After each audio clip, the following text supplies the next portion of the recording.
$3 from the skim latte, 5 text messages to Jen to arrange where we're meeting for lunch, $1.50, a little bit of shopping. Well, the shoes were on sale from $40 down from $70, $1.60 for a bus ticket, a phone call to Mum to tell her I'll be home for dinner, only 39¢, a $6 chicken sandwich, and a $4 chocolate brownie.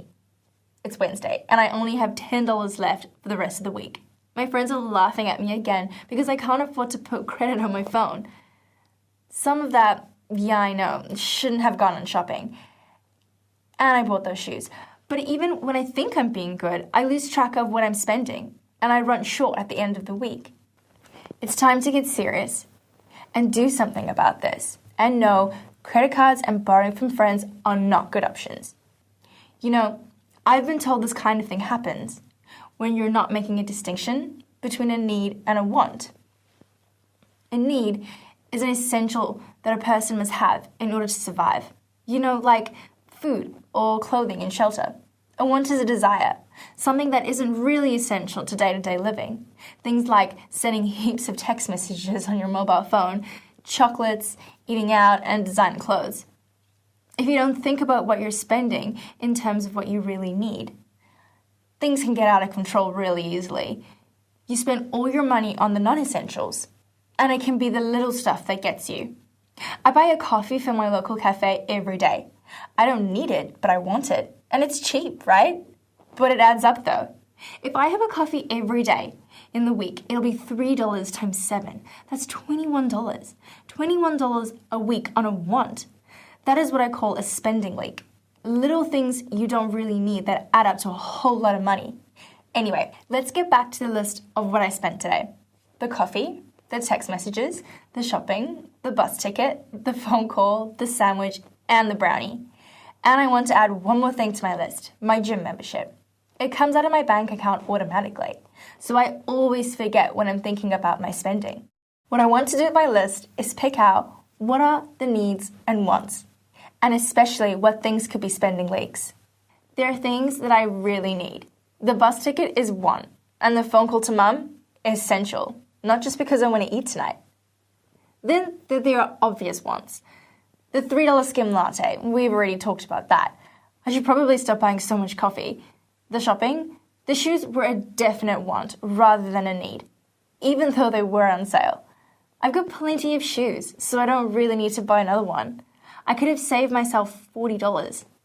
The chocolate brownie was definitely a want rather than a need. Then there are some things that I'm not sure about.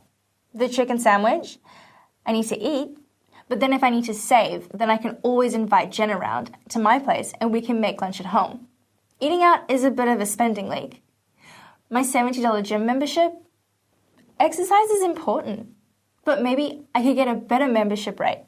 Plus, I usually only use the treadmill, so maybe I could run outdoors and cancel my membership altogether. And then there's all those text messages. Sometimes you can completely eliminate a spending leak, like not sending the text message or sending just one instead of heaps back and forth. However, sometimes you may just want to find a more cost-effective option. If I'm completely honest with myself, I can even do this with the bus ticket.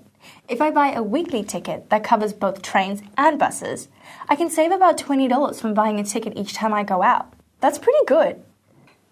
It's things like that, finding cheaper alternatives, cutting back on how often you do things, buying in bulk, buying second-hand or looking for giveaways, eating in rather than eating out, mending or making things instead of buying them new.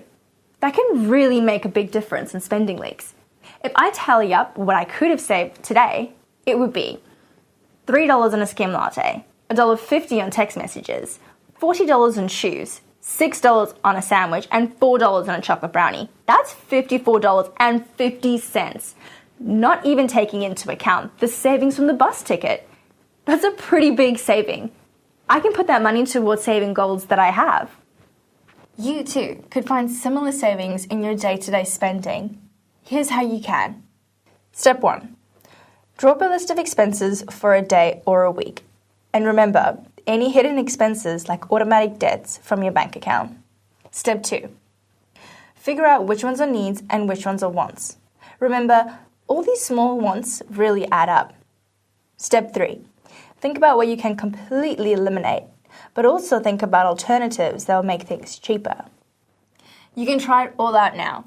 And if you want to get a little more serious, have a look at our video on developing a budget.